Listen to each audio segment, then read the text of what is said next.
por Dios. El Dios de la Biblia estaba permitiendo que su pueblo cayera cautivo en manos de un rey pagano. Así como nosotros en el siglo XXI, cuando nosotros nos rebelamos a Dios, cuando rechazamos sus leyes, caemos en la cautividad otra vez del pecado, de la idolatría, de la ignorancia, de los amigos que corrompen nuestro carácter, las malas amistades, etcétera, etcétera. Y es lo mismo y se repite exactamente en la forma que se llevó a cabo en el Antiguo Testamento. Nabucodonosor deporta a casi más de la mitad de las personas, más de 100,000 personas se las llevó cautivas, deportadas a Babilonia. Babilonia se encontraba entre Jerusalén e Irak, porque Irak actualmente es Babilonia, como 900 kilómetros. Había como 900 kilómetros, imagínense nomás ese camino, ¿verdad?, en el que hicieron todos los deportados. Y durante este tiempo gobernaba en Jerusalén un rey llamado Joacim, en Judá. Y este rey se había rebelado contra Dios y Nabucodonosor lo dejó en Jerusalén como un títere. Ahí se quedó Joacim gobernando, pero ya estaba bajo el estado, ¿verdad?, Jerusalén de Babilonia. Los judíos pierden totalmente desde este momento, escúchenme muy bien, desde la invasión de Nabucodonosor a Jerusalén, en el año 606, 605 a.C., hasta 1948, los judíos no volvieron casi 2000 años a poder tener ni religión, ni sacrificios, y no podían hacer absolutamente nada. Entonces, a este periodo, desde la cautividad babilónica hasta más o menos cuando Cristo regrese, se llama en la Biblia el tiempo de los gentiles. Estoy dando un poco de trasfondo teológico para que tengamos un buen cimiento y un buen fundamento. Cuando tú veas en Lucas 21, hasta el tiempo de los gentiles, es el tiempo, los gentiles somos los que no somos judíos étnicamente. Somos judíos, dice Romanos 2, en el momento que recibimos a Cristo, porque tenemos la semilla de Cristo, y todos los que son de Abraham, somos hijos de Abraham. Gálatas capítulo 3, capítulo 4.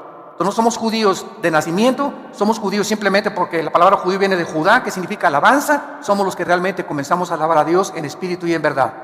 Entonces, en 1948, los judíos regresan a Israel por primera vez cuando se les permite, a través de la Liga de las Naciones, regresar, y desde entonces Israel se convierte en un estado independiente, libre y soberano ante todas las naciones. Pero en el 48 regresaron como nación, pero no han podido desde el 48 hasta nuestros días regresar a sus sacrificios, porque lo que era el templo judío quedó sepultado por el rey Herodes. Cuando ahí se construyó lo que Herodes reconstruyó, ahí quedó, y vinieron los musulmanes en el año 606 después de Cristo y construyeron arriba del templo que era de los judíos, que consideraban el lugar santísimo, construyeron la mezquita de Omar, o la gran cúpula de la roca. Cuando tú vas a Jerusalén, es una cúpula dorada grandísima, que los musulmanes también la reclaman como propiedad de ellos y como lugar santo. Entonces los judíos dicen que ahí está, debajo del cimiento de la cúpula de la roca, el templo de Jerusalén. Solamente que se imaginan ustedes, si los judíos quieren recuperar ese lugar, vendría una tercera guerra mundial. Entonces, en 1967, la guerra de los 6 días, el general Moshe Dayan ocupó otra vez Jerusalén y recuperaron Jerusalén. Pero las Naciones Unidas le sugirieron en aquel tiempo a Israel que dejaran la cúpula de la roca en las manos de los musulmanes, porque si no vendría otra guerra inmediata. Entonces, desde aquel tiempo hasta nuestros días, si tú vas a Jerusalén, los que hemos ido, cuando entramos al Muro de los Lamentos, es la única parte, la muralla de los lamentos. Al terminar el Muro de los Lamentos comienza la propiedad de los musulmanes. Es la única parte que les permitieron a los judíos tener como propiedad. Por eso todos los judíos llegan al Muro de los Lamentos y comienzan a hacer así, y a meter papelitos y a orar y orar. ¿Qué cosas están diciendo? Llorando: Señor, regrésanos el lugar que nos pertenece. Desde el 48, ¿verdad?, están tratando de hacer esto. Entonces, esta es la razón por la cual se llama el tiempo de los gentiles, porque los gentiles o los gobiernos no judíos se tomaron control de los israelitas. Entonces, el tiempo de los gentiles va a terminar hasta que Cristo regrese, porque hasta que Cristo regrese, los judíos no van a poder tener completa libertad de sus sacrificios, y aunque se está tratando de reconstruir el templo, y lo van a hacer de acuerdo a la Biblia, según de Tesalonicenses 2, Apocalipsis capítulo 11, no van a poder establecer como lo tenían anteriormente, con todo el sacerdocio levítico que ellos reclaman continuar llevando a cabo. Muy bien, Daniel fue contemporáneo de Jeremías y de Ezequiel. En los tiempos de Daniel estaban estos profetas también, y hubo, como dije anteriormente, 2 deportaciones más. Daniel estuvo exiliado en Babilonia 60 años. 60 años se aventó Daniel en Babilonia.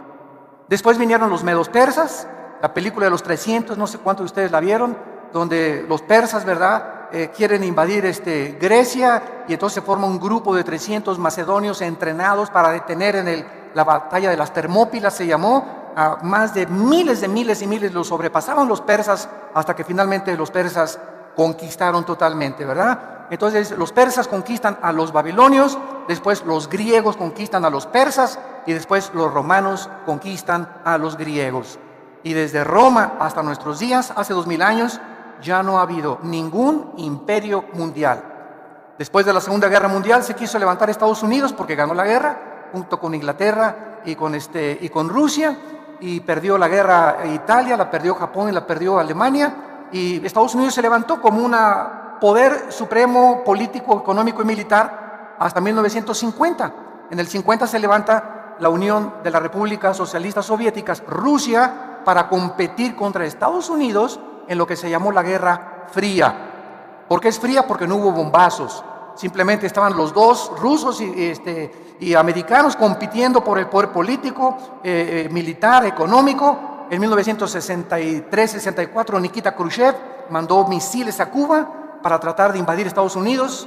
El presidente John Kennedy, que fue asesinado en Dallas, desafía a Khrushchev, sacan los misiles, y ya no hubo guerra entre Rusia y Estados Unidos hasta el 89, cuando Mikhail Gorbachev, uno de los primeros ministros de Rusia, declara públicamente el sistema comunista de Rusia fracasado.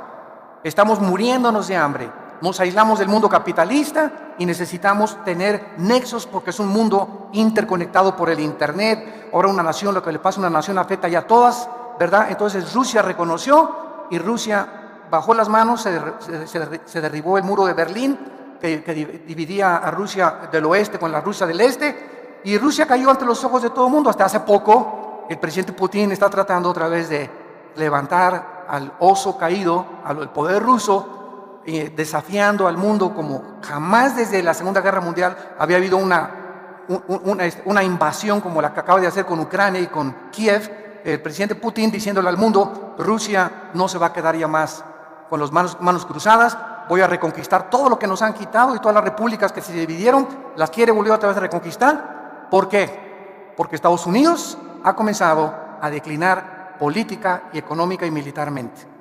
El ejército de Estados Unidos ya sacaron, este año ya sacan a soldados de Afganistán y de Pakistán, y Estados Unidos ya no es el policía del mundo en el año 2014 en que nos encontramos. Ya Obama le dijo a Europa: encárguense ustedes de Putin. Dijo Obama: yo ya realmente le saco. Ya no tenemos ni el poder para luchar contra Rusia ni para poder detener a este señor. Y ahora Europa se encuentra económicamente débil. El único país ahorita en Europa es Alemania. Francia ya es completamente sometida a Alemania. España en quiebra económicamente. Italia se está muriendo de hambre. Grecia y Portugal muriéndose de hambre. Y la única nación ahorita que está tratando de hacer un frente para impedir otra vez el gran poder de los rusos es Alemania. Angela Merkel, la presidenta de Alemania, es la única que puede intervenir. La OTAN no puede intervenir, la Organización de los Países del Atlántico del Norte, porque Rusia no pertenece y Ucrania no pertenece a la OTAN. Y solamente la OTAN interviene, como en Libia cuando mataron a Gaddafi, porque Libia pertenecía y porque podían tratar de sacar a Gaddafi de Libia. Entonces ahorita Putin no tiene quien le diga no, solamente sanciones económicas y diplomáticas, y él va a seguir ampliando. Y esto es exactamente lo que profetiza Ezequiel capítulo 38 hace 2600 años. No lo vean ahorita, lo menciono solamente. Gog y Magog. Gog es un líder, Magog es la tierra de los tártaros, la tierra de los escitas, que son los pobladores de la Rusia moderna. Y la Biblia hace 2600 años profetiza que Rusia se iba a levantar. Estados Unidos no aparece en la Biblia en ningún lado en las profecías de los últimos tiempos. Por más que nos cansemos de buscar y tratar de decir que es Estados Unidos, no es Estados Unidos, sino que solamente aparece Europa y el Medio Oriente, con algunas naciones de Asia como China y Japón en Apocalipsis 16 como los reyes del Oriente. Entonces todo el escenario político y económico que vamos a estudiar en Daniel, en los capítulos ya finales, se encuentra profetizado con los otros profetas hebreos para que sepamos que Dios es Dios. Miren lo que dice, por ejemplo, en Isaías 44, Dios a través de su profeta, Isaías 44, versículo 7. Esto fue escrito hace 2750 años. Y dice Isaías 44, 7, desde el 6, perdón, así dice Jehová, Rey de Israel, y su Redentor, Jehová de los ejércitos: yo soy el primero y yo soy el postrero, y fuera de mí no hay Dios. ¿Y quién Dios está desafiando? ¿Quién proclamará lo venidero? Lo declarará y lo pondrá en orden. Porque pues ha habido profecías, ¿verdad? Como Nostradamus profetizó, de las 100 profecías, el 10% se cumplieron. Nunca hay una profecía de ningún líder religioso en el mundo, llámese Mahoma, mucho menos Mahoma. El Corán no es un libro profético, ni el libro del Mormón, ni el libro del Maharanibana Sutta, ni el Tripitaka de Buda. De ninguno de los libros sagrados se encuentra el orden, porque hay un orden en las profecías bíblicas en la que Dios puso la historia del mundo. Y cuando Dios le revela a Daniel, como lo vamos a ver más adelante en el capítulo 2, Babilonia, a través de la estatua del sueño de Nabucodonosor, tú eres la cabeza de oro. Después le dice Dios a Daniel, el segundo, desde Babilonia va a seguir otro imperio que representa los brazos y el pecho de plata, que fueron los medos persas. Después el vientre es Grecia, y las dos piernas de la estatua de Daniel capítulo 2 es el imperio romano, que fue dividido en Constantinopla y en Alejandría. Y los dedos de los pies es la última forma de gobierno mundial que va a prevalecer antes de que Cristo regrese. Y estos 10 dedos de la estatua, vean ustedes que descienden de las dos piernas de la estatua de Nabucodonosor. Todo esto lo vamos a ver con mucho más detalle. Entonces, estos 10 dedos son 10 gobiernos que van a provenir del antiguo imperio romano, y que son los gobiernos de donde, de acuerdo a Daniel 7, surgirá el futuro dictador mundial, que es el anticristo. Entonces, Dios puso en orden los imperios tal como la historia lo ha visto. Babilonios, persas, griegos, romanos, y desde Roma hace 2000 años no ha vuelto a surgir un imperio. Hitler quiso tratar de conquistar y no conquistó nada más que Checoslovaquia y Polonia y algunas cosas, pero ahí vino la guerra y le impidieron que el nazismo, el Partido Nacional Socialista, se expandiera. Entonces vemos que es increíble la exactitud de las profecías bíblicas, porque como dice Dios, ¿quién otro? Para que alguien sepa el futuro con tantos detalles, solo Dios lo puede hacer. Y continúa diciendo, ¿quién lo proclamará y lo declarará y lo pondré en orden delante de mí, como yo hago yo desde que establecí el pueblo antiguo? Lean Génesis, ¿qué le dijo Dios a Abraham? Abraham, van a ir a Egipto y van a ser 400 años cautivos. Se cumplió al pie de la letra. El pueblo judío, de acuerdo a la historia, a la arqueología y a la paleontología, ¿verdad?, y a la antropología, dan testimonio que las profecías, que la historicidad, que la geografía de la Biblia no son cuentos de hadas, ni son los superhéroes, ni Superman, ni Aladino y la lámpara maravillosa. La Biblia está respaldada por la arqueología, la paleontología, la antropología, la historia, la geografía. Nos da fechas, la Biblia nos da los nombres de los reyes que prevalecieron en el tiempo en que la Biblia fue desarrollada. Y todo esto, ¿verdad?, para que nos demos cuenta de algo. Las evidencias aquí están. ¿Quién es un ateo? Un ateo no es una persona que no tenga evidencias. Las evidencias ahí están y las puedes buscar, y esto te da testimonio de que esto es sobrenatural. El problema del ateísmo no es eso, el problema del ateísmo es su moral. Cuando llegan a la irracionalidad, como hace el próximo mensaje que vamos a compartir, la locura del ateísmo en el World Trade Center, creo que es el mes que entra, ahí voy a compartir. El ateísmo tiene una base, la nada produjo todo. Esa es la raíz del ateísmo y de la evolución. Tu maestro en la universidad, dile, oye, la nada, para ser ateo tú tienes que creer algo, que la nada produjo la creación.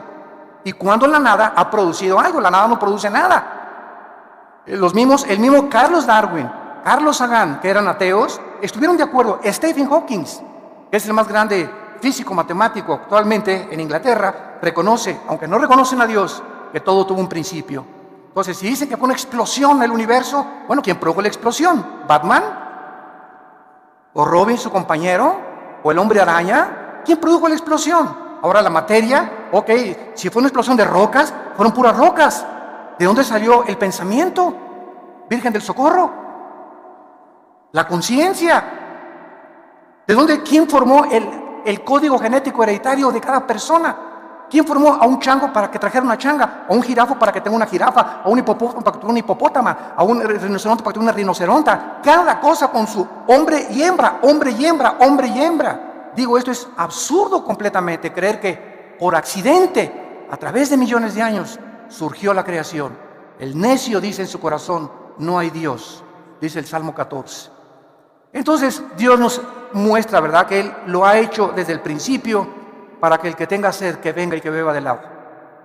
Si tú estás cansado de tu ateísmo, de tu vida de amargura, de desorientación, de confusión, de crítica, el odio que traes en tu corazón que el mundo nos ha producido, de tantas desilusiones, traiciones, tanta hipocresía que nos rodea, vengan a Cristo. Ven a Jesús y ve en esa cruz lo que Dios dice en la Biblia, que Él te ama, que Él dio su vida por nosotros y que solo Él puede sanarnos las heridas que el mundo nos ha hecho, nuestra familia, nuestros amigos cercanos, y que nos va a seguir haciendo. Estamos en un mundo de sufrimiento donde Dios ha dado la libertad a los seres humanos para que podamos hacer el daño que nos hemos hecho. Si Dios restringiera la libertad e impidiera que esa bala matara a ese niño y que ese camión que se echó en reversa atropellara a esa niña y que el tsunami no matara tantas cosas, si Dios interviniera para detener el mal, entonces ya no habría libertad ni libre albedrío.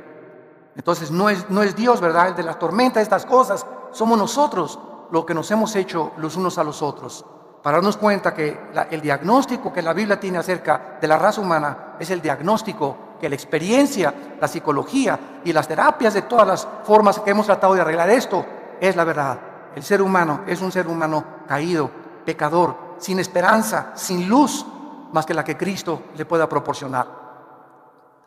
Muy bien, vamos a ver a continuación que esta profecía en Jeremías capítulo 25, esta profecía fue anunciada por Jeremías de que los babilonios iban a entrar a Jerusalén y por la rebelión del pueblo de Dios iban a ser cautivos. Dice Jeremías 25, versículo 8, por tanto así dicho Jehová de los ejércitos, por cuanto no habéis oído mis palabras. Siempre el juicio y la disciplina viene por eso, cuando no queremos hacer caso a la palabra de Dios. Todo el sufrimiento que tú tienes en tu vida, la pobreza que estás experimentando, la rebelión que estás experimentando, la falta de poder avanzar en la vida, tiene una raíz espiritual. Y es siempre estás en rebelión contra las leyes de Dios. Dice la Biblia, ¿quién se puede endurecer contra Dios y que le vaya bien? A nadie. He aquí enviaré y tomaré a todas las tribus del norte, versículo 9, dice Jehová, y a Nabucodonosor, ahí está, rey de Babilonia, mi siervo, y los traeré contra esta tierra y contra sus moradores y contra todas estas naciones en derredor, y los destruiré y los pondré por escarnio y por burla y en desolación perpetua. Y haré que desaparezca de entre ellos la voz de gozo, la voz de alegría, la voz de desposado, la voz de desposada, ruido de molino y luz de lámpara. Toda esta tierra será puesta en ruinas y en espanto y servirán. Estas naciones hasta determina la cantidad de años. Las servirán a Babilonia 70 años. Cuando Daniel tenía ya como unos 70, me imagino 75, 80 años de edad, Daniel, después de Babilonia, sirvió al imperio persa. Daniel, siempre como oficial, con un rango muy elevado, porque le reconocieron siempre que era más inteligente que los brujos, que los astrólogos, y que los magos, y que los caldeos. Daniel, como a los 75, 80 años de edad, descubre esta profecía de Jeremías, que a los 70 años Dios los iba a libertar. Se iba a acabar el exilio de los babilonios, porque estuvieron como 60, 70 años deportados completamente lejos de su país, sin tierra, sin templo, sin ninguna propiedad, completamente aislados del mundo. Y entonces Daniel dice, estamos cerquita de los 70 años. Y cuando llegamos al capítulo 9 y 10 de Daniel, ¿qué hace Daniel? Cuando descubre que el tiempo está cerca para que ellos regresen a Jerusalén, Daniel se pone a orar y a ayunar durante 3 semanas. Y es cuando se desata la guerra cósmica que vamos a ver también, cuando un ángel de Dios baja del cielo a traerle a Daniel la respuesta de qué iba a pasar, cuál era el futuro de la ciudad de Jerusalén y de los santos de Dios. Y un principado satánico, en aquel tiempo era el imperio persa, que impide que el ángel de Dios le lleve este mensaje a Daniel, y se hace una guerra en el cielo mientras Daniel está orando. Vamos a aprender también en el libro de Daniel que la oración desata la guerra cósmica. La oración es un estado de guerra. Cuando tú caes de rodillas y cuando te pones a orar, estás mandando misiles, metralleta, K-47, Uzi, balazos, ¿verdad? Estás comenzando a bombardear el mundo invisible espiritual, estás comenzando a abrirte cancha, estás comenzando a proteger a tus hijos, a tu familia, a tu negocio. Siempre que oramos, comenzamos a entrar en una guerra sin que nos demos cuenta, pero el libro de Daniel nos corre las cortinas y nos muestra que cuando oramos, entramos en guerra espiritual. Entonces ya, ¿verdad? Lo vamos a ver más adelante. El ángel ya le trae el mensaje a Daniel y le explica ya en Daniel 11 y 12, que son los últimos capítulos de Daniel, lo que va a pasar en el futuro con Jerusalén. Ya se profetiza el anticristo en el capítulo 7, 8, 9 y el 10 y el 11, cómo es el anticristo, el carácter del último dictador mundial y lo que va a pasar antes de que Cristo regrese. Es un libro maravilloso, Daniel. Muy bien, vamos a ver ahora en Daniel algunas doctrinas como introducción. Los temas que se tratan en este libro son 8 principalmente, 8 temas doctrinales. Número 1, Daniel establece sin lugar a dudas la soberanía de Dios. Dios es soberano. En este libro se afirma el gobierno supremo, absoluto y poder de Dios sobre todos los gobiernos humanos. Dios pone y Dios quita reyes. Dios avergüenza y Dios humilla a los dictadores, y Dios les da oportunidad, como a José Stalin, como a Benito Mussolini, como a Hitler, como a Saddam Hussein, a muchos de ellos, otro presidente sudamericano que se acaba de morir también, les da oportunidad que lo hagan, para que nosotros nos demos cuenta de qué forma tan grande es la idolatría del ser humano hacia el ser humano. Hacemos como los césares romanos. Los césares romanos se proclamaron dioses y el pueblo los adoró como dioses. Dios mío, tú te niegas a adorar al Dios verdadero y adoras al cantante fulano de tal en la televisión.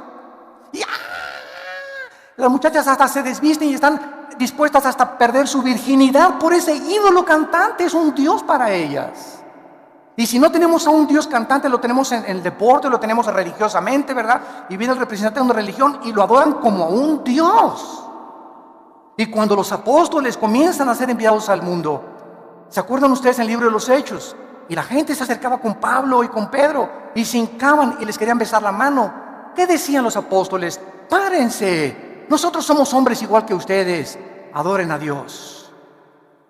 Pero no lo hemos aprendido y seguimos. ¿Por qué? Porque nos gusta la adoración. ¿A quién no le gusta que lo exalten, que le aplauden, que se hinquen delante de ti, que te besen la mano, ¿verdad? ¿A quién no le gusta eso? ¿A quién no le gusta sentirse atraído y reconocido donde quiera que tú vayas? Es la naturaleza pecaminosa del ser humano. Y cuando los hombres de Dios, ¿verdad?, entramos a ese mundo donde la gente, mucha gente, usted no se imagina, yo tengo gente que ha ido a Sudamérica, que se acercan conmigo y se hincan delante de mí por ignorancia, porque creen que somos, me dicen padrecito, ¿verdad? Tantas cosas que le dicen a uno, ¿verdad? Y, hermano, párese, ¿verdad? Párate. O sea, nunca te hinques delante de un hombre, ni menos le beses la mano, ni lo veas como un Dios. Somos como ustedes, con pies de barro, hombres con defectos que por la gracia de Dios somos lo que somos y lo que Dios nos ha dado, pero no somos ni más grandes, ni más poderosos, ni más santos, ¿verdad? Mucho menos, ¿verdad?, que cualquiera de aquellos que Dios ha llamado para servirle. Pero es la tendencia del ser humano. Ves un artista y te le hincas y ves y llegas y mi autógrafo, ¿y para qué esta cochina firma, hombre? Se va a ahorrar con el tiempo. Pero así somos, ¿no? Nos encanta eso, porque lo traemos por la naturaleza humana. Entonces Dios nos muestra en la Biblia que Él es soberano, que Él tiene el poder sobre todo. Daniel sirvió bajo los más poderosos imperios de la historia. Sin embargo, aunque todos estos imperios surgieron, ¿se acuerdan de los jardines colgantes de Babilonia? Que se consideraron una de las 7 maravillas del mundo por el rey Nabucodonosor. Cuando Saddam Hussein, en 1985-86, mandó un premio de $5 millones para que algún ingeniero con experiencia en la agronomía y en la cuestión hidráulica pudiera reconstruir los jardines colgantes de Babilonia. Ninguno pudo con la tecnología del siglo XXI, pero se consideraron una de las 7 maravillas del mundo. Fueron imperios. Las murallas de Babilonia eran impresionantes, 40, 50 metros de alto, como 10, 15 metros de ancho, y era una cosa, bueno, todavía con Saddam Hussein en la ciudad de Sila, que está cerca de Bagdad, está todavía los restos ahorita. Cuando llegaron los norteamericanos con los ingleses y los franceses a sacar a Saddam Hussein, entraron y se sentaron en el palacio donde se sentó el rey Nabucodonosor. Las paredes todavía ruinas, ¿verdad?, de las cosas arqueológicas, la diosa de Ishtar que adoraban, y todo el paganismo, y una magnificencia impresionante. Sin embargo, el Dios de la Biblia no cambia. El hombre surge y el hombre cae. Los presidentes surgen y mueren. Los sabios surgen y mueren. Las naciones surgen y se derrumban, pero Dios no cambia. Él es el mismo ayer, hoy y por los siglos. Cuando nosotros lo servimos, sabemos que servimos al Dios de la Biblia.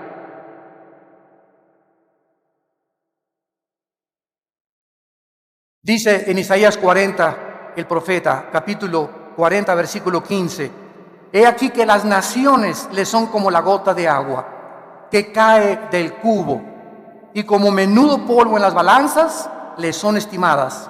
He aquí que hace desaparecer las islas como polvo. Versículo 17: Como nada son todas las naciones, como nada son todas las naciones delante de él, y en su comparación serán estimadas en menos que nada y que lo que no es. Versículos 23 y 24: Él convierte en nada a los poderosos, dice la Biblia, y a los que gobiernan la tierra hace como cosa vana, como si nunca hubieran sido plantados, como si nunca hubieran sido sembrados, como si nunca su tronco hubiera tenido raíz en la tierra. Tan pronto como soplen ellos, se secan, y el torbellino los lleva como hojarasca. Esta es la comparación del Espíritu Santo, del Dios Todopoderoso, que es nuestro patrón supremo y sobre toda la historia humana. Y aquí estamos los hombres, ¿verdad?, teniendo miedo del hombre, sirviendo al hombre, adorando al hombre, inclinándonos delante de personas como tú y como yo, que no nos dieron ni siquiera la vida por la ignorancia del corazón humano. Y cuando venimos a la verdad, se nos caen las vendas y nos damos cuenta, ¿verdad?, la idolatría que hay en el corazón del hombre. ¿Y por qué viene esta idolatría? Psicológicamente, porque necesitamos a alguien a quien adorar. Y si no sabemos quién, agarramos un tronco y le damos la forma de un hombre y lo cortamos y lo ponemos y nos hincamos ante el tronco y la forma que nosotros le dimos. O agarramos yeso y cemento y hacemos una virgen o hacemos un hombre, y ya que hicimos el yeso y el cemento, nos hincamos ante la obra de nuestras manos. Y esta es la historia del ser humano, ¿verdad? Tenemos, si no a lunas, o si no vamos a Teotihuacán, bueno, se van, yo no, ¿verdad? Anda a Teotihuacán y el Dios Sol, ¿verdad? Energía. Y hay todos de blanco recibiendo la energía de Dios. O adoramos la astrología, dice que si eres Géminis no te lleves con Capricornio, y si eres esto no te lleves con aquello, porque los astros, mi horóscopo dice que hoy no compre, hoy no compro, porque son los que me dirigen la vida y los que dirigen el destino y la conducta humana. Y verdad, los astros solamente dirigen, como la luna, las mareas de los océanos por la fuerza de gravitación, pero no tiene nada que ver, ¿verdad? La luna no tiene corazón, no tiene espíritu. Un ídolo no tiene espíritu, no camina, no se mueve, no habla. Son personas, ¿verdad?, imaginarias que nosotros hemos creado en nuestro corazón, porque Dios puso, Eclesiastés 3:11, la eternidad en el corazón. Traemos la eternidad. Nos fuimos creados para adorar a alguien. Cuando Pablo llegó en Hechos 17 a Grecia, ahí estaban los discípulos de los estoicos y los epicúreos, de un filósofo llamado Zenón. Y Pablo les dice a los griegos: cuando entré al Areópago vi una grande estatua que decía: al Dios desconocido, al que ustedes adoran sin conocerle, les vengo a anunciar. Los griegos fue una civilización en el tiempo de la filosofía de oro, 150, 200 años antes de Cristo, que buscaban la verdad. ¿Qué es la verdad detrás de todas las cosas? ¿Qué es el sentido común? ¿Qué es la razón? ¿Cuándo somos racionales y cuándo somos irracionales, los que nos llamamos racionales? Entonces, ellos no conocían a Dios, creían en Dios. Pienso, luego existo, existo, luego vivo, vivo, tiene que haber una causa. Esta causa no puede estar dentro de mí. Así concluyó Platón, esta causa tiene que ser alguien fuera de mí. Le llamamos la fuerza, el poder, como le quieras llamar, pero está fuera de nosotros. Concluyeron, hay un Dios. Los filósofos griegos no eran ateos, pero adoraban a alguien sin conocerle. Y esta es la razón por la cual la Biblia la tenemos en nuestras manos. La Biblia nos revela el Dios vivo y verdadero. Y por eso seguirá siendo el tema más controvertido, el libro más atacado, más burlado, y donde vamos a encontrar la única verdad absoluta que nos rodea en la corta vida que Dios nos ha dado. Vemos en segundo lugar el tema de la pecaminosidad y la arrogancia del ser humano en el libro de Daniel. Vemos la pecaminosidad y el orgullo tan grande, el tamaño de la Torre de Babel que tienen los gobernantes, principalmente los artistas, deportistas y tal vez hasta tu suegra, ¿verdad? O tu esposo, o tu esposa, o muchachos. Hace poco que prediqué en la iglesia del norte, di un mensaje sobre las evidencias tremendas de la existencia de Dios, y una muchacha como 19 años, al acabar el mensaje se acercó y me dice, ¿usted cree que sabe todo, verdad? Me dice, yo no, para nada. Me dice, lo que usted dice, la primera y la segunda ley de las termodinámicas es una aberración. Le dije, sí, ¿por qué? ¿Qué dice la primera y la segunda ley de la termodinámica? Y me dice, no, Chepo, me dijo mi maestro. Dijo, bueno, mira, cuando quieras discutir algo, ven una muchacha de 19 años, pero con una arrogancia. O sea, le dije, mira, si tú quieres aprender, ven y dime, ¿sabes? No entendí esto, explíquemelo, por favor, con mucho gusto. Pero traes un orgullo, le dije a tu edad, que si no tienes ni el conocimiento y te pones al brinco, ¿verdad? Es como si yo llego con Einstein y le digo, señor Einstein, no entiendo su fórmula E igual a mc al cuadrado, es usted un loco. Pues me dice, Einstein, estás más loco porque no haces lo que estás diciendo. Pero lo vemos en los niños, lo vemos en los jóvenes, lo vemos en los profesionistas, lo vemos en cualquier nivel. Somos bien orgullosos. Los hombres, que mi esposa no me diga nada porque, acuérdate que soy Juan Camaney. ¿Y tú qué me tienes que decir, verdad? Métase, póngase a lavar la ropa y cállese y ahí se acuesta. Y ahí me espera cuando llegue la noche, le caigo con el salto del tigre. Y así somos, ¿verdad? Bueno, los cristianos éramos arrogantes, déspotas, tratando a la esposa como si nada, los ricos humillando a los pobres, aprovechándose de los pobres, los tribunales y los magistrados demandando al que no tiene dinero, los presidentes, lo último que les interesa es el pueblo, ¿verdad? La mayoría, no todos, tratando de oprimir más, llevarse lo que se pueda llevar. Y esa es la historia del ser humano. El pecado es lo que ha hecho esta arrogancia contra el Dios del cielo. En tercer lugar, vamos a ver la guerra espiritual cósmica, que ya vimos hace unos momentos, en la que descubrimos que nos encontramos en un mundo invisible espiritual, donde hay poderes malignos espirituales, que les llaman fantasmas, ánimas en pena, en Guanajuato les llaman espíritus, ¿verdad? Y el mundo sigue cuando la ciencia no puede penetrar lo sobrenatural, no hay explicaciones, no pasa en la televisión, pues aquí se hizo un espiritismo, dice que estaba endemoniado, y están viendo que hay una muchacha revolcándose y que se hace la cara así como desatornillador y los ojos chuecos se le vuelven para otros lados, pues dice que está endemoniada, pues si no está endemoniada, ¿qué es? Trae al mejor médico, entonces que me explique qué es entonces, que tiene dolor de cabeza. El dolor de cabeza hace que se le enchueque la cabeza y que se le salga la lengua acumulada y que hable con otra voz. Digo, ahí están viendo y no reconocen que es algo sobrenatural, pero su orgullo médico y científico le impide al mundo reconocer la luz y la verdad. En cuarto lugar, la veracidad de la palabra de Dios. Ningún otro libro de la Biblia contiene tantas profecías cumplidas y probadas a través de la historia, como vimos a través de la arqueología, paleontología, antropología y geografía, porque se profetiza el surgimiento y la caída de los más grandes imperios mundiales: Babilonia, Medo-Persia, Grecia y Roma. Aquí lo encontramos en el libro de Daniel. En quinto lugar, vamos a encontrar el tema doctrinal del surgimiento del anticristo. El libro de Daniel es el único libro de toda la Biblia que nos enseña de dónde surgirá el anticristo. Entonces, no especules que es Juan Carlos de España, o que el Papa es el anticristo, eso no puede ser, o que es el príncipe Juan Carlos, o que es fulano de tal, que era Gorbachov, que porque tenía aquí el 666 pintado en un tatuaje o una mancha que tenía, y porque su nombre coordina y traducido al hebreo es el 666, son puras especulaciones. No vamos a saber quién es el anticristo hasta que se formen 10 naciones. 5 de Europa y 5 del Medio Oriente. Oigamos que hay un tratado entre el Medio Oriente y Europa. Qué interesante que Estados Unidos ya se salió de la ecuación, tal como la Biblia lo profetizó. Ni Rusia ni Estados Unidos ocuparían la supremacía militar y política antes de que Cristo regresara. El poder recaería antes de que Cristo regrese, no en una nación, en 10 naciones, simbolizada por los dedos de los pies de la estatua de Nabucodonosor.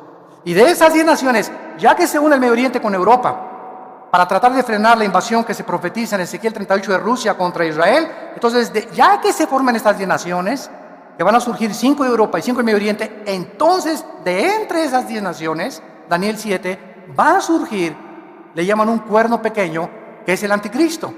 El anticristo va a derivar a 3 de estas naciones. Van a quedar 7 naciones. Y Apocalipsis 17 dice que el anticristo será el 8º. Entonces, hasta que no veamos eso, no podemos especular ni decir que el anticristo es este o que es aquello. Todavía no llegamos a ese próximo paso, pero el escenario, los jugadores, como decía Dwight Pentecost, un gran teólogo escatólogo, cuando ves que los jugadores, el América y las Chivas, entran al Estadio Azteca, el partido está para comenzar. Cuando veamos los protagonistas, ya está Rusia, ya está Estados Unidos cayendo, Europa está comenzando a surgir, ya están los protagonistas en el campo delante de nosotros, el tiempo es corto. El tiempo es más corto de lo que nosotros nos podemos imaginar. Se menciona que este hombre, el anticristo, será un hombre poseído completamente por Satanás. Aunque no es Satanás el que está dentro de él. El anticristo, dice Apocalipsis 13, el diablo, le va a dar su poder, Y lo que le ofreció a Cristo, el anticristo lo va a aceptar. Lo que Cristo rechazó del diablo, el anticristo lo va a aceptar. El poder, la gloria, la riqueza, el diablo le ofrece a artistas, a deportistas, si te inclinas y adoras a Satanás. Te lo da y te lo cumple, pero recuerda que te viene a cobrar la factura. En sexto lugar, vamos a ver la gran tribulación. Es otro tema de Daniel. Se profetizan 7 años, Daniel capítulo 9, con el título Las 70 semanas de Daniel, que vendrán sobre Israel únicamente. Y la última y más grande persecución de la historia, que Hitler va a ser como Pinocho comparado con el anticristo, para perseguir, matar, torturar a todos los judíos y a los cristianos, cuando el anticristo tome poder después de los 3 años y medio. En séptimo lugar, se profetiza, y hay el tema de la resurrección de los muertos en Daniel también. Se profetiza que muchos muertos que actualmente creemos que ya les llevamos flores y son huesos, van a volver a vivir. Daniel 12, versículo 2. Y muchos de los que duermen en el polvo serán levantados, unos para vida eterna y otros para confusión perpetua. Y Cristo lo dijo en Mateo 5, he aquí viene la hora, cuando todos nosotros estamos aquí, tenemos algún día que entrar a la eternidad. Tienes que morir, yo tengo que morir. Pero viene la hora, dijo Jesús, que cuando todos los que estamos muertos vamos a oír. Y si en vida no oíste la voz de Cristo, no la vas a oír cuando estés muerto. Entonces, hay una resurrección de los justos y después, al acabar el milenio, viene la resurrección de los malos, que se llama el juicio del gran trono blanco, Apocalipsis 11, del 12 al 15. Entonces, esta resurrección también se trata en Daniel. Y en octavo y final lugar, el triunfo final de Cristo y su reino. Una vez una persona me dijo, Dios es todopoderoso, ¿sí? Y si Dios es todopoderoso, ¿por qué no acaba con el diablo? Y le contesté, dele gracias a Dios, porque comenzaría con usted. El mundo tiene cantidad de incógnitas y las seguimos teniendo. Porque como le dije una vez a un estudiante de un seminario en Guatemala, el día que alguien tenga las respuestas a todas las incógnitas que existen, ya no necesitaríamos a Dios. ¿Por qué seríamos dioses? Entonces Dios es el único, omnisciente, que conoce todo. Nosotros, dice Corintios 13, vemos como por un velo todavía. Y lo que sabemos, dice Corintios 8, no lo sabemos como lo deberíamos de saber. Especulamos y teorizamos, hipotetizamos y pensamos esto y el otro. Los griegos, los filósofos, los ateos del siglo XX, Bertrand Russell, Carlos Darwin, pues puedo que creo, que sí, que arranca, que no arranca, ¿verdad? Y todo se queda así, pero no hay verdades absolutas, absolutamente, en ninguna conclusión lógica, filosófica del ser humano. ¿Por qué no somos dioses? Pero venimos a la Biblia y comenzamos a encontrar respuestas. Pero hay una condición para que tú puedas conocer la verdad: querer hacer la voluntad de Dios. Dijo Cristo: si alguien quiere conocer la verdad, haga mi voluntad. Cuando tú comienzas a someterte a Dios, a sus leyes, a tratar a tu esposa como una reina, a darles buen ejemplo a tus hijos, a pagar tus impuestos, a pagar tu diezmo, no pagar porque tiene que nacer el corazón, ¿verdad? No es un pago, perdón, pero a comenzar a darle a Dios lo que Él quiere que le demos. Cuando comencemos a hacer, no tenemos deudas, que no nos endrogamos demasiado, que las pagamos, que no queremos perjudicar a nadie, no hablamos mal de nadie, comenzamos a bendecir a toda la gente, a los que nos persiguen los bendecimos, no guardamos rencor contra nadie. Cuando comienza nuestra vida a ser revolucionada de esta forma, comenzamos a descubrir y a conocer, como que se nos amplía la mente, se nos comienzan a caer las vendas y comenzamos a ver la luz. Pero hay un precio para que veas la luz. No vengas, y a ver si Dios es esto y es esto, retando y desafiando a Dios. Espérame tantito. Dice Dios: primero deja tu frente, deja todo lo que tienes y veas mi voluntad. Pídele perdón a tu esposa antes que conozcas la teología de la predestinación. ¿Quieres conocer la predestinación y quieres conocer el libre albedrío humano? ¿Quieres saber por qué Dios permite esto y aquellas cosas? Dios no es un genio de la lámpara Aladino para satisfacer tu vacío intelectual. Dios quiere que primero estés dispuesto a seguirlo para que Él te premie y te recompense con la luz y la verdad de su santa palabra. Oremos. Padre, te damos gracias por tu palabra en esta mañana.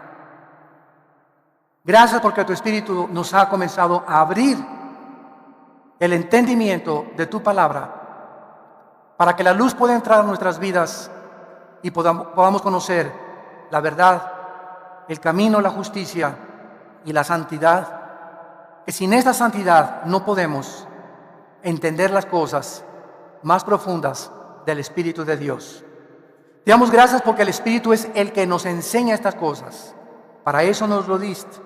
Y es un espíritu de poder, de amor y dominio propio. No es un espíritu de cobardía. En esta mañana, dile a Dios: Señor, yo reprendo de mi vida todo espíritu de angustia que traigo, echando toda mi ansiedad sobre de ti. El problema de mis hijos, el problema de mis padres, el problema de mi futuro no está en mis manos. Oh Dios, gracias porque no soy Dios, no soy diosa. Quiero solamente descansar en ti. Te entrego, Señor, mis afanes, mis ansiedades. Quiero tener paz.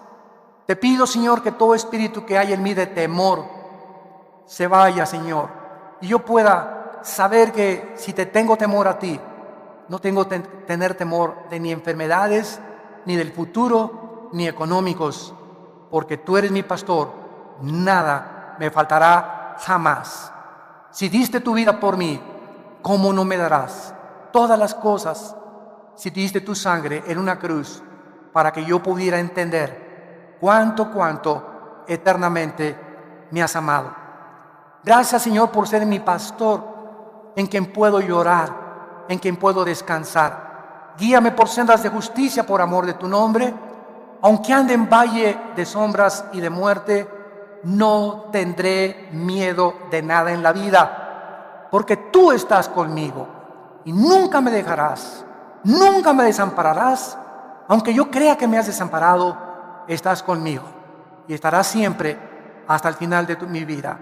El bien y la misericordia me seguirán todos los días de mi vida, y en tu casa algún día, oh Dios, toda esta vida de problemas y sufrimientos no se comparará cuando en aquel día me abras los brazos y me digas: ven, bendito, bendita de mi Padre, desde antes de la fundación del mundo, al reino que había preparado para aquellos que me han seguido con todo su corazón. Y ahora muchos de ustedes que no tienen a Cristo, que han venido tal vez de visita, otra vez por curiosidad, y estoy seguro que entraste a esta conferencia confundido, vacía, desorientado, con tantos problemas y tantas angustias. Te invito a que vengas en esta mañana a una cruz. No te invito a ninguna religión. Ven a la cruz, a un hombre que se llama Jesucristo, para que Él entre a tu vida y experimentes el poder de su resurrección con estas palabras: Señor, te pido perdón por mis pecados. Creo que en la cruz pagaste por ellos con tu sangre, que a los 3 días resucitaste de entre los muertos, y te recibo como mi Señor y mi Salvador en mi vida, en el nombre de Jesús. Amén. Gracias a Dios por su palabra. Gracias a Dios.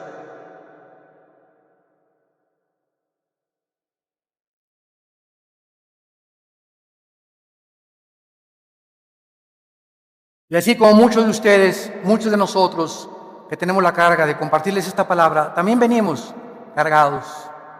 Yo también tengo muchas cargas en mi vida, cosas, ¿verdad?, que ansiedades, la familia, los hijos, el ministerio, el país, todo esto nos agobia y necesitamos venir todos los días a la cruz. De la palabra sacar esa fuerza que nadie nos puede dar, ni las pastillas tranquilizantes, ni el psiquiatra, ni mi comadre, ni la doctora Corazón, ni Walter Mercado, ni nadie. Solo Dios en su palabra me puede seguir sosteniendo para que lleguemos con gozo al final de nuestra carrera. Nos ponemos de pie para recibir la bendición pastoral. Los que gusten pueden extender su mano hacia acá en señal que reciben esta bendición. Dios bendiga tu vida y te guarde y te dé paz. Dios bendiga a tu esposa y a tu esposo, tu matrimonio y a tus hijos. Dios bendiga a tus animales domésticos. Dios bendiga los alimentos de tu hogar. Dios te guarde cuando salgas a la calle para que regreses contento a tu casa, con alegría en tu corazón, para orar con tus hijos y tu familia. Dios te llene de todo el poder de su conocimiento y sabiduría, para que siempre apruebes lo mejor, andando como es digno de un hijo y de una hija de Dios, llevando fruto en todo tiempo, creciendo en su conocimiento y en toda su gracia, y mostrándole a la gente el amor de Cristo que sobrepasa todo entendimiento. Dios guarde tus pensamientos y tu corazón en Cristo Jesús. En su nombre precioso, que tengan mucha paz.